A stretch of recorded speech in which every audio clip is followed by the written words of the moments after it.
Sebagian besar dari kamu mungkin terbiasa dengan keyakinan bahwa apa yang kamu alami adalah nyata. Tetapi bukankah apa yang kamu anggap nyata ini dibatasi oleh persepsi panca indera, dan mungkin saja hanya selembar tirai yang menyembunyikan realitas yang sebenarnya, bahkan kebenaran yang sejati. Apa yang kamu sentuh, apa yang kamu lihat, segalanya terasa begitu nyata. Namun, apakah memang sebagaimana yang kamu persepsikan? Pertanyaan ini telah menghadirkan banyak pandangan sekaligus pertanyaan fundamental, bukan hanya untuk filsuf atau ilmuwan, tetapi juga untuk semua orang. Dan pembahasan dalam video ini akan berpengaruh besar terhadap cara pandang kamu dalam melihat kehidupan, bahkan menemukan hakikat kenyataan yang mungkin tak pernah kamu duga sebelumnya. Simak video ini dan jangan skip.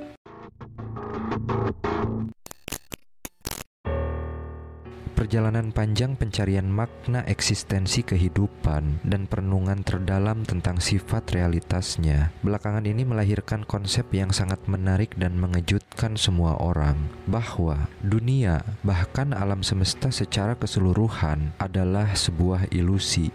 Banyak pandangan dari berbagai bidang pengetahuan yang menjelaskan bahwa apa yang kamu pahami sebagai realitas mungkin lebih kompleks daripada sekedar apa yang tampak di permukaan. Dan dalam video ini akan kita sederhanakan dalam beberapa pandangan filosofis dan teori ilmiah, konsep Plato tentang ilusi, konsep Maya dalam filsafat Hindu, perspektif Sufi tasawuf, teori fisika kuantum tentang realitas, dan terakhir hipotesis simulasi. Sebagai seorang filsuf Yunani pada abad keempat sebelum Masehi, Plato tidak hanya menjadi tokoh penting dalam filsafat, tetapi juga mengubah cara kita memandang pengetahuan dan realitas, serta memberikan fondasi bagi pemikiran filosofis yang mempengaruhi konsep pemikiran dalam berabad-abad. Plato menyoroti esensi realitas melalui konsepnya yang terkenal tentang alegori gua. Dalam karyanya yang monumental, Republik, Plato menyampaikan metafora yang mencengangkan. Ia menggambarkan sebuah gua, tempat sekelompok tahanan terikat sepanjang hidup mereka. Mereka menghadap dinding gua dan tidak pernah melihat dunia luar. Ketika ada bayangan sebuah objek yang diproyeksikan pada dinding gua oleh api unggun di belakang mereka, tahanan-tahanan itu mempercayai bahwa bayangan tersebut adalah satu-satunya realitas yang ada. Analogi ini menjadi cerminan bagi kondisi manusia.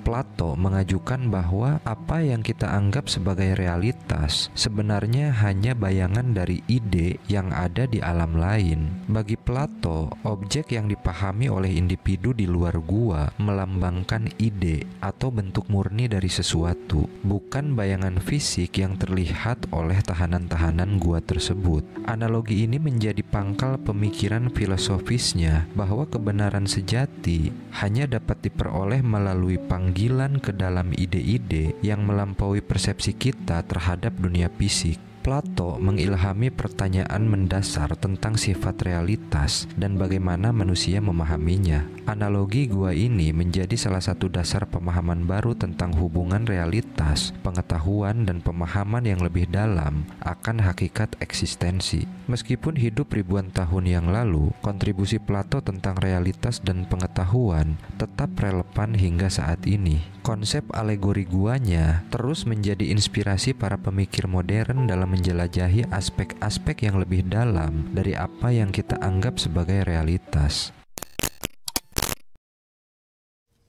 Selain konsep Plato, pandangan filosofis yang menjelaskan bahwa sebenarnya realitas dunia ini adalah ilusi adalah konsep Maya dalam filsafat Hindu. Konsep Maya menampilkan sudut pandang yang membingungkan, tetapi juga merangsang pikiran tentang sifat ilusi dari alam semesta. Dalam ajaran Hindu, Maya mewakili aspek yang menyoroti bahwa alam semesta yang kita amati hanyalah ilusi, sesuatu yang menutupi kebenaran yang lebih dalam dan abadi. terjadi. Konsep ini menawarkan pandangan bahwa apa yang tampak di mata kita sebagai kenyataan fisik hanyalah manifestasi sementara dari Brahman, kesadaran mutlak yang merupakan esensi sejati dari segala sesuatu. Bagi mereka yang terperangkap dalam siklus kelahiran, kehidupan, dan kematian atau samsara, maya menjadi penghalang utama, dipengaruhi oleh 3 sifat, yaitu sattva, kebaikan dan kejernihan, rajas atau kegiatan dan ambisi, dan tamas atau ketidakaktifan dan kegelapan. Sehingga semua manusia terjebak dalam persepsi bahwa dunia materi adalah sesuatu yang nyata. Konsep maya menimbulkan pertanyaan fundamental tentang sifat eksistensi dan realitas. Bagaimana kamu bisa yakin bahwa apa yang kamu alami sebagai dunia fisik ini adalah nyata? Apakah kehidupan kamu hanyalah bagian dari permainan ilusi yang dibuat oleh maya? Pemikiran ini juga menimbulkan pertanyaan etis dan spiritual tentang bagaimana manusia bisa melepaskan diri dari belenggu maya untuk mencapai pembebasan atau moksa dan menyadari kebenaran sejati. Pandangan ini menghadirkan tantangan bagi pandangan materialistik modern yang cenderung meyakini bahwa yang dapat diamati dan diukur secara ilmiah merupakan realitas sejati. Konsep maya mengajukan bahwa ada kebenaran yang lebih dalam di luar apa yang kamu persepsikan dengan panca indera, dan ternyata konsep ini dikonfirmasi oleh teori ilmiah seperti fisika kuantum dan hipotesis simulasi. Namun sebelum masuk ke dalam teori ilmiah, terdapat pandangan menarik dari perspektif Sufisme tentang hakikat dunia menurut tasawuf. Pemikiran Sufi menawarkan perspektif unik bahwa dunia bahkan alam semesta adalah tiruan dan ilusi dari hakikat sejati. Dalam konteks tasawuf, eksistensi dianggap sebagai sesuatu yang terbatas, dan realitas sejati atau kebenaran hakiki jauh melampaui apa yang dapat dipahami melalui persepsi manusiawi biasa. Sufisme memahami bahwa persepsi manusia terbatas pada dimensi fisik dan manusia terikat pada pengalaman sensorik sehingga tidak mampu melihat kebenaran yang lebih dalam. Alam semesta dipahami sebagai bayangan yang tidak sepenuhnya mencerminkan kebenaran, seperti hologram yang tampak nyata namun sebenarnya hanya proyeksi dari pancaran cahaya. Bayangan hologram hanya mencerminkan sedikit aspek dari objek aslinya sehingga tak bisa menggambarkan kebenaran secara utuh tentang hakikat sejati dari keberadaan. Dalam konteks sufi atau tasawuf, analogi ini mendorong manusia untuk melepaskan keterikatan pada hal-hal materi yang fana dan terbatas. Hal ini dianggap penting untuk mencapai pemahaman yang lebih dalam tentang realitas yang abadi dan kebenaran yang tersembunyi di balik ilusi. Oleh karena itu, prinsip dasar sufi adalah tidak terpaku pada realitas yang tampak di permukaan, karena mereka memiliki kesadaran yang lebih mendalam akan keterbatasan yang melekat pada kehidupan, sehingga mempunyai respon penghargaan tinggi terhadap pengalaman hidup dengan kebijaksanaan dan ketenangan dalam menjalaninya.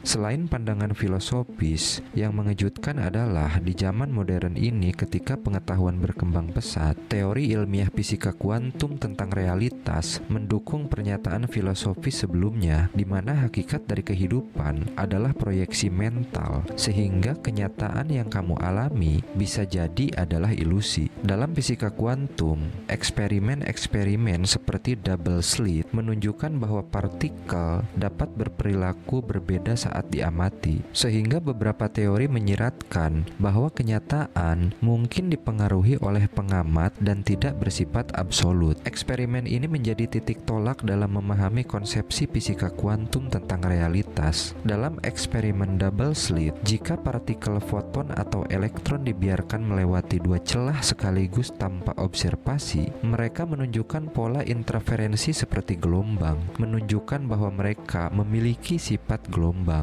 Namun, ketika ada pengamatan terhadap jalur yang dilalui oleh partikel tersebut, misalnya dengan menempatkan alat pengukur untuk mengetahui jalur partikel, pola interferensi itu hilang dan partikel tersebut terlihat lebih seperti partikel yang melewati satu celah tanpa sifat gelombang di dalamnya. Fisikawan kuantum menunjukkan bahwa perilaku partikel dapat berubah hanya karena mereka diamati. Interpretasi Copenhagen menegaskan bahwa bahwa ketika observasi dilakukan, gelombang probabilitas yang mewakili partikel tersebut kolaps menjadi satu posisi atau keadaan tertentu. Interpretasi ini menunjukkan bahwa kenyataan fisik dipengaruhi oleh proses pengamatan, sehingga menunjukkan hubungan antara pengamat dan realitas yang diamati. Contoh lain yang mendukung interpretasi Copenhagen adalah dalam eksperimen pengukuran spin elektron. Sebelum pengukuran, elektron dapat berada dalam superposisi, artinya memiliki dua spin yang mungkin secara bersamaan, atas dan bawah. Namun, ketika observasi dilakukan untuk mengukur spin, elektron terlihat memiliki satu orientasi spin yang spesifik, dan ini menunjukkan bahwa observasi menyebabkan kolapsnya superposisi tersebut ke dalam satu keadaan yang diperhatikan. Selain pandangan tersebut, dalam fisika kuantum juga dikenal teori many worlds yang pertama kali diajukan oleh fisikawan Hugh Everett pada tahun 1957. Teori ini adalah salah satu konsep revolusioner dalam fisika kuantum yang menawarkan pandangan yang mengagumkan sekaligus kontroversial. Konsep ini mengusulkan bahwa setiap pilihan atau kejadian menciptakan realitas yang berbeda secara paralel. Dengan kata lain, setiap kemungkinan yang mungkin terjadi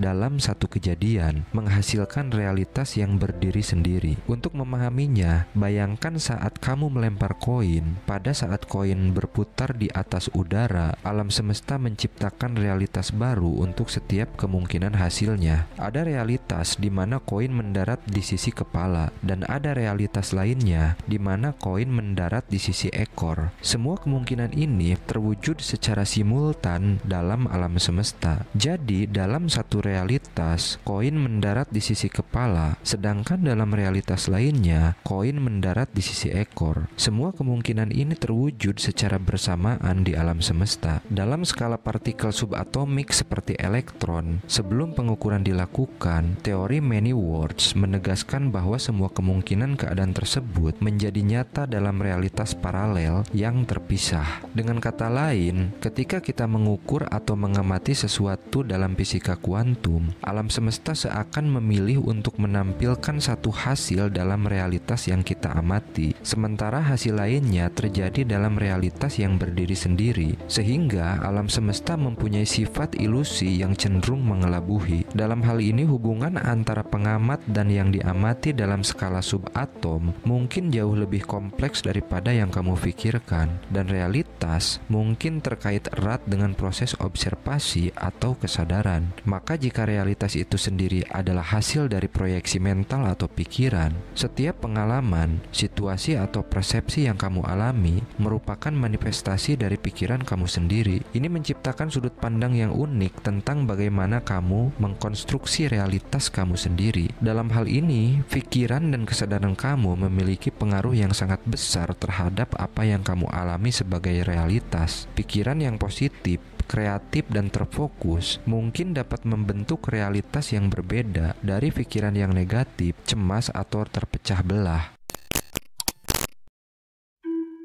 Pandangan lain yang tak kalah kontroversial terkait alam semesta merupakan ilusi adalah hipotesis simulasi. Hipotesis simulasi merujuk pada gagasan bahwa alam semesta bersama dengan kehidupan dan fenomena yang kamu alami mungkin hanyalah bagian dari simulasi yang dijalankan oleh entitas atau kecerdasan yang luar biasa canggih. Inspirasi dari perkembangan teknologi komputer dan lingkungan virtual juga AI memberikan landasan bagi konsep ini, yang menganalogikan lingkungan sebagai simulasi dalam permainan video yang meliputi beberapa poin. Pertama, karakter dalam simulasi. Seperti karakter dalam permainan video, kamu sebagai manusia dapat dianggap sebagai entitas yang beroperasi di dalam lingkungan yang tercipta dalam simulasi. Sebagaimana karakter memiliki batasan dan aturan dalam permainan yang mereka alami, kamu juga mungkin terbatas oleh aturan dan hukum alam semesta yang kamu alami. Poin kedua adalah realisme dan pengalaman. Karakter dalam permainan video seringkali merasakan dunia virtual tersebut sebagai sesuatu hal hal yang nyata. Begitu juga kamu mungkin mengalami bahwa alam semesta yang kamu tinggali sebagai sesuatu hal yang nyata, meskipun itu sebenarnya hanya simulasi. Poin ketiga, kontrol entitas luar. Dalam permainan, pemain atau entitas luar yang mengendalikan permainan menentukan kejadian dan lingkungan yang dialami oleh karakter.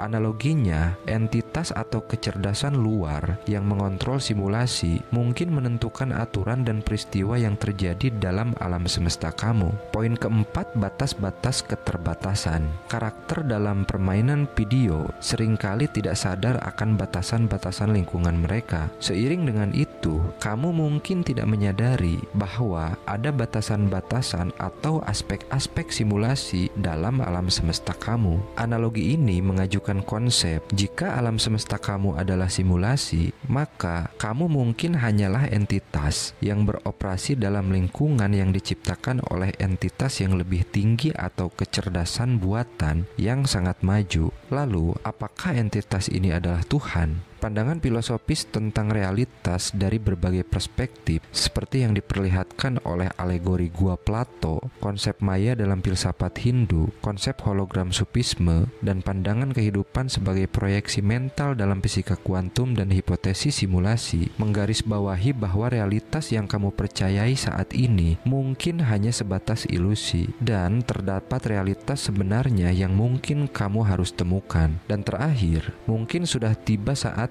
untuk kamu melakukan refleksi yang mendalam tentang eksistensi kamu dan alam semesta ini, dan kamu perlu mempertimbangkan setiap keputusan hidup yang akan kamu lakukan agar lebih bermakna. Sekalipun kamu adalah karakter dalam video game, kamu harus menang dan jangan game over.